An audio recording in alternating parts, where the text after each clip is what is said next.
New at 11, an Atlanta college student murdered, stuffed in a bin, and then dumped in a park. Her best friend now charged in the murder. What could possibly happen to turn your best friend into your worst enemy? The depths of human deception can be staggering, a harsh reminder that our perception is limited to what our eyes can see.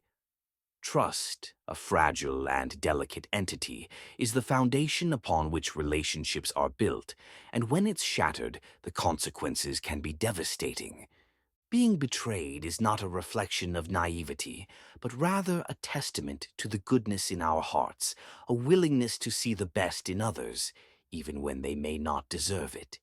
It's a painful lesson to learn that our trust can be exploited, that the people we hold closest can turn against us, and that the consequences can be fatal. The tragic story of Alexis Crawford is a haunting reminder of the darkness that can lurk beneath the surface of even the most seemingly innocent relationships. Her trust in her best friend and roommate proved to be a fatal mistake, one that ultimately led to her untimely demise, her young life cut short in a brutal and senseless act of violence. The questions that surround her death are numerous, and the motives behind such a heinous act are still shrouded in mystery. Was it a twisted tale of erotic jealousy, a warped desire to destroy something beautiful and pure? Or was it a more sinister plot, driven by a desire to destroy someone who was succeeding, who was living their best life? As we delve deeper into the story of Alexis Crawford, we are forced to confront the darkest aspects of human nature, the evil that can masquerade as friendship and loyalty. The justice system, slow to act, seems to be moving at a glacial pace, leaving us with more questions than answers. What secrets lie hidden, waiting to be uncovered? What lies beneath the surface of this tragic tale? And what can we learn from the senseless death of a young woman who had her whole life ahead of her? The only way to find out is to stay with me, to embark on a journey into the heart of darkness, and to uncover the truth behind the tragic story of Alexis Crawford. So, let's take a step into the unknown and see where the truth leads us. A warm welcome to Shocking Facts True Crime. Here we unravel details behind every true crime stories. We value your support. Kindly support us by subscribing to our channel. Hit the notification bell so you don't miss the next shocking true crime story. Atlanta, Georgia, a city of opportunity, culture, and deep-rooted Southern charm. But like any great metropolis, it has its darker side. Certain neighborhoods in Atlanta have become notorious for violent crimes, so much so that in 2019, reports from 11 Alive revealed something shocking. Atlanta's crime rate had surpassed that of Chicago. The murder rate stood at 17 per 100,000, while aggravated assault cases reached a staggering 386 per 100,000. But numbers, statistics, none of that mattered to Alexis Crawford. She was a 21-year-old senior at Clark Atlanta University, preparing to step into a bright future. Her dream was to become a criminologist, dedicating her life to justice, to protecting the innocent and ensuring that good people lived safe, happy lives. But life can be cruel, and in a tragic twist of fate, Alexis would become the very kind of case she had once hoped to solve. It all began in late October 2019.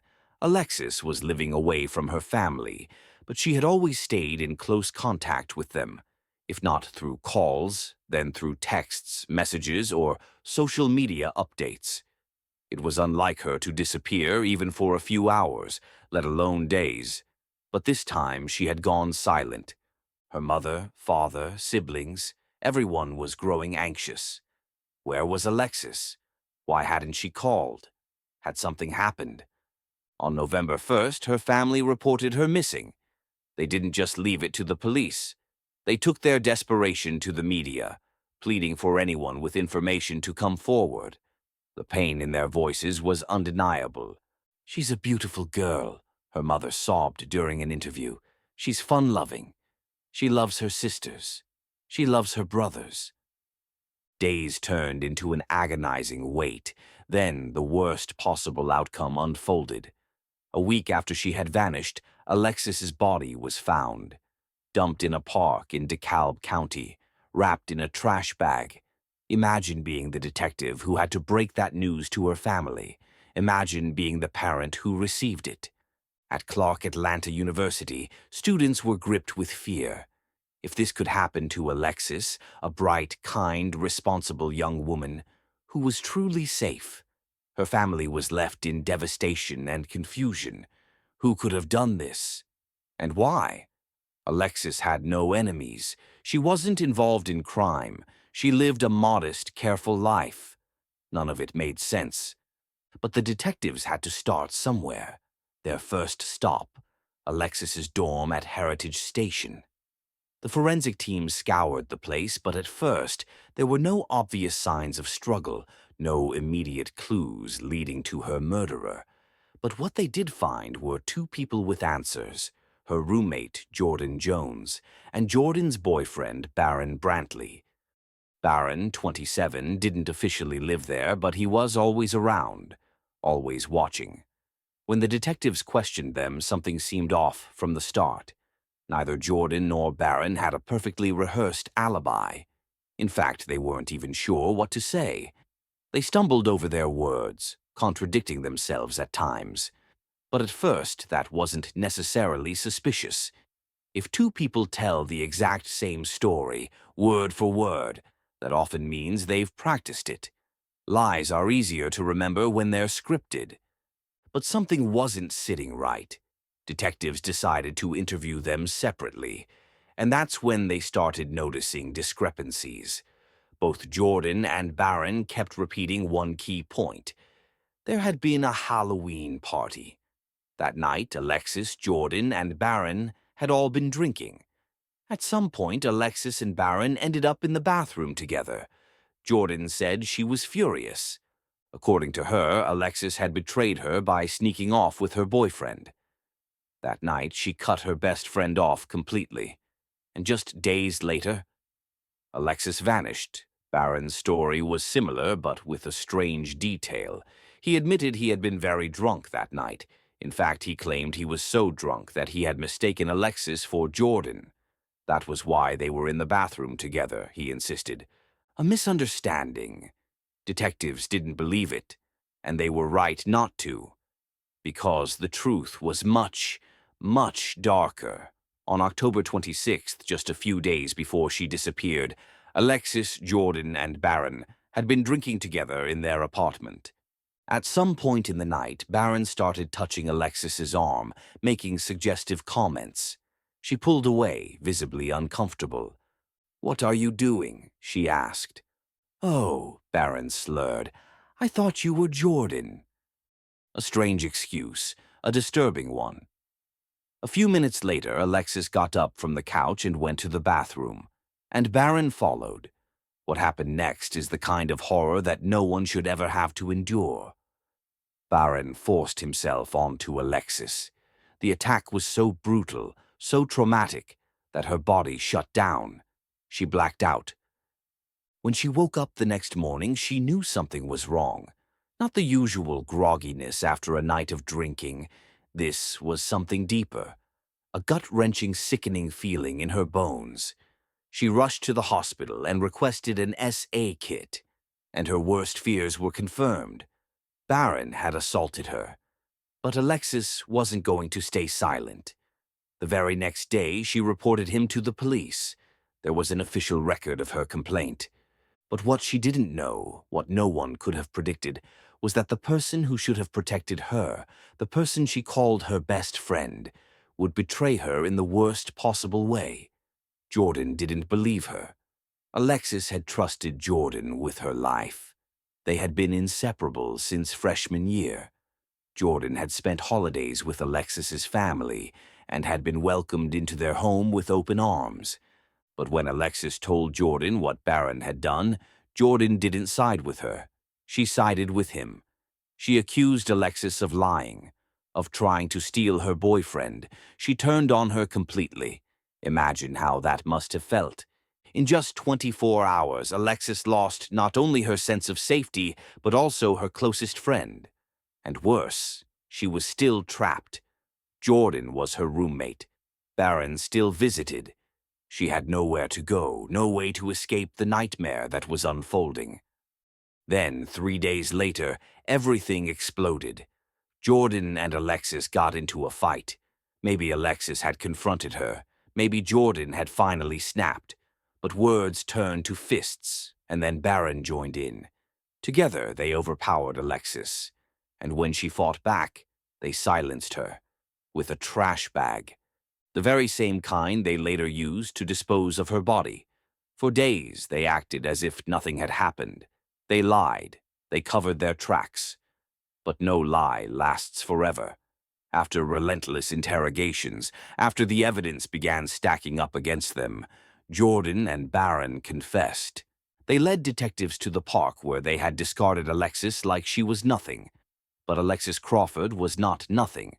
She was a daughter, a sister, a friend, a young woman with dreams, a future stolen far too soon, and she deserved better. Don't forget to like this video and subscribe to this channel as a means of encouraging us. Thank you as you do so. The arrest warrant for Baron Brantley made it clear he had been directly involved in the attack. According to police, he used his hands to strangle the victim until she was no longer breathing. Jordan Jones, on the other hand, took a black trash bag and suffocated her until the horrific act was complete. This was supposed to be Alexis's best friend. But instead of protecting her, Jordan helped end her life. What happened next was just as disturbing. With no hesitation, Baron and Jordan stuffed Alexis's lifeless body into a trash bag. They drove to Exchange Park in Decatur, Georgia, where they discarded her remains as if she were nothing more than garbage. In Jordan's mind, this was justified. Alexis had accused Baron of something unthinkable, something she had proof of. A rape kit, an official report. But Jordan didn't want to believe it. Maybe it was easier to erase Alexis from existence than to confront the monster she was dating. There's no excuse, though. Both she and Baron did the unimaginable, and now Alexis's family is left to carry this grief forever. On November 8th, Baron Brantley confessed. The next day, Jordan was arrested and charged with first-degree murder. Atlanta Police Chief Erica Shields broke the news to the public, confirming what many feared. Alexis's case had reached its most heartbreaking conclusion. The trials should have been straightforward. After all, both Baron and Jordan had confessed. But as expected, their defense attorneys did what they were paid to do: fight for their client's freedom. The courtroom became a battleground, not for justice, but for lighter sentences. When asked why she had placed a plastic bag over Alexis's head, Jordan couldn't even answer. It was predictable. As soon as the charges were filed, Baron and Jordan turned on each other. Whatever twisted love they shared was gone. Now they were pointing fingers, each claiming they had no choice, that the other was the real murderer. Their testimonies only highlighted how senseless and tragic Alexis's death had been. But the evidence told the real story. Alexis had accused Baron of assaulting her just 4 days before she was killed. DNA from the rape kit confirmed it. Yet Jordan, despite knowing this, still let him stay in their apartment. She even snuck him in after Alexis had gone to the hospital that morning.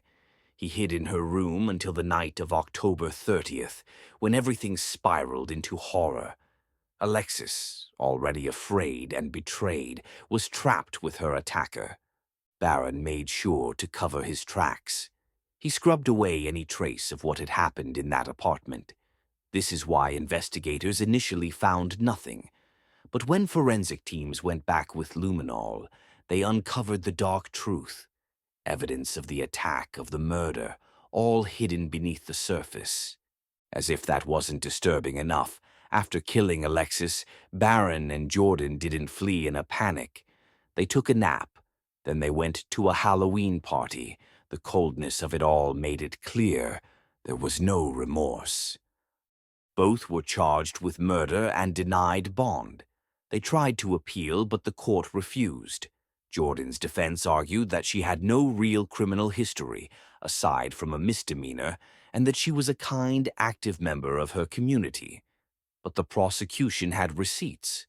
Direct messages between Jordan and Barron revealed she had encouraged him to destroy surveillance footage. She wasn't just an accomplice, she was fully in on it. To make matters worse, Jordan had already been on probation for a DUI at the time. Alexis's parents fought against Jordan's request for bond, and thankfully it was denied. Now, with the overwhelming evidence against them, it's only a matter of time before both Jordan and Barron are sentenced. Their confessions, the forensic proof, and their actions after the murder leave little doubt. They aren't walking free, but no sentence will undo what they did. Alexis's family is left grieving a loss that is impossible to comprehend. She was betrayed in the worst way by the person she trusted most. The pain of knowing that her so-called best friend, someone who ate at their table, celebrated holidays with them, was part of this brutal crime, makes it all the more devastating. Justice may be served, but the horror of what happened to Alexis will never truly fade. The legal process dragged on. Alexis's family held vigils and tried to find strength in their darkest moments. They would never get their daughter back. They would never hear her laughter again or see her chase her dreams. All they could do now was fight to make sure that justice was served so no one else would have to suffer the way Alexis did. But something strange happened. The case against Barron Brantley and Jordan Jones took an unexpected turn when a judge ruled that Brantley's confession could not be used against him in court. Just when it seemed that justice would be swift, the legal system threw a wrench into the prosecution's case. On January 27th, Judge Belinda Edwards delivered a decision that changed everything. Brantley's confession was inadmissible. The issue had first been raised in May 2022, leading to a re-indictment in June of the following year. The judge's reasoning was simple but devastating for the prosecution. Brantley had not been in the right state of mind to provide a voluntary and informed confession. There was strong reason to believe he had been under the influence of drugs at the time. Officers had failed to ask him whether he was intoxicated or when he had last used substances, despite the fact that he had admitted to being a drug user. His erratic behavior during the interrogation, asking officers for a hug, chain-smoking, and barely managing to stand upright, strongly suggested that he had not been sober enough to understand his rights or the consequences of waiving them. But what truly sealed the ruling was the way detectives had spoken to him. Judge Edwards noted that they had implied Brantley's admission, coupled with a show of remorse, might lead to a lesser punishment. This, according to the law, rendered the confession involuntary.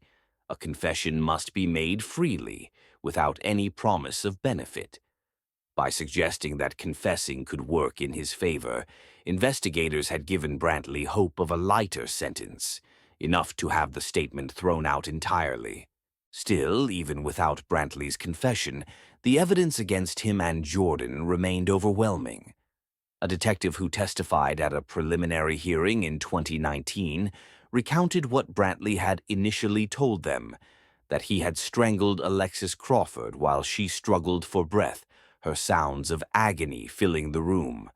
Jordan had then taken a plastic bag and placed it over her best friend's head, sealing her fate. Though Brantley's direct confession could no longer be used in court, the horrifying details of Alexis's murder were already well documented. In response to the judge's decision, the prosecution wasted no time filing an appeal with the Georgia Supreme Court on February 17th. But as of now, it had not yet appeared on the court's docket. The delay added another frustrating obstacle to a case already dragging on far too long. It also led to Brantley's defense team filing a new request for bond. The motion was submitted on February 27th, with a bond hearing scheduled for Friday. But at the last minute on March 8th, Brantley's attorney filed for a continuance, citing a scheduling conflict with another active trial. The defense requested March 24th as the new date, but whether or not the hearing would actually take place remained uncertain. Meanwhile, it was unclear if or when the Georgia Supreme Court would even consider the prosecution's appeal. While the confession ruling had complicated matters, the prosecution had secured one crucial victory. On February 6th, the court granted their motion to admit hearsay evidence at trial. This decision allowed prosecutors to present evidence of what had led to Alexis's murder in the first place, her accusation of rape against Brantley. The prosecution's theory was chilling. They argued that Jordan, rather than supporting her best friend, had instead tried to convince Alexis to drop the rape allegation. But Alexis refused. She wouldn't back down, wouldn't let Brantley walk free after what he had done to her. And that, prosecutors claimed, was why she was killed. Jordan and Barron saw her as a problem that needed to be eliminated. Together, they ended her life, dumped her body in the woods, and spent days covering their tracks with lies and deception. Despite the legal maneuvering and delays, the truth of what had happened to Alexis Crawford could not be erased. Jordan Jones, the person Alexis had once trusted most, had played a role in her brutal murder. And though the road to justice was now longer than anyone had expected, A young couple accused of killing a Clark Atlanta student faced the death penalty tonight. Well, today, the grand jury indicted Jordan Jones and Barron Brantley for Alexis Crawford's murder. Hope Ford talked to a defense attorney to break down the court documents for us tonight. Yes, so investigators say the two suffocated Crawford with a trash bag, then dumped her body 5 days after Crawford reported Brantley sexually assaulted her. And in addition to 6 other charges, Brantley was indicted for sodomy. Alexis's family remained steadfast, waiting for the day when both of her killers would finally pay for what they had done. This is a story that will leave you breathless, speechless, and heartbroken, a testament to the darkest aspects of human nature and the devastating consequences of abuse, trauma, and betrayal. Through the tragic story of Alexis Crawford, we are forced to confront the harsh realities of a world where trust can be a fatal flaw, and the importance of seeking justice and accountability for those who have been victimized by the very people they trusted. If you haven't already, like this video and share it with someone who needs to hear Alexis's story. Subscribe for more true crime stories that uncover the truth and seek justice. Thanks for watching till the end, and we'll see you in our next true crime story. If this chilling story sent shivers down your spine, make sure to share the video, subscribe to the channel for more true crime stories. Don't forget to hit the notification bell to ensure you never miss a new video.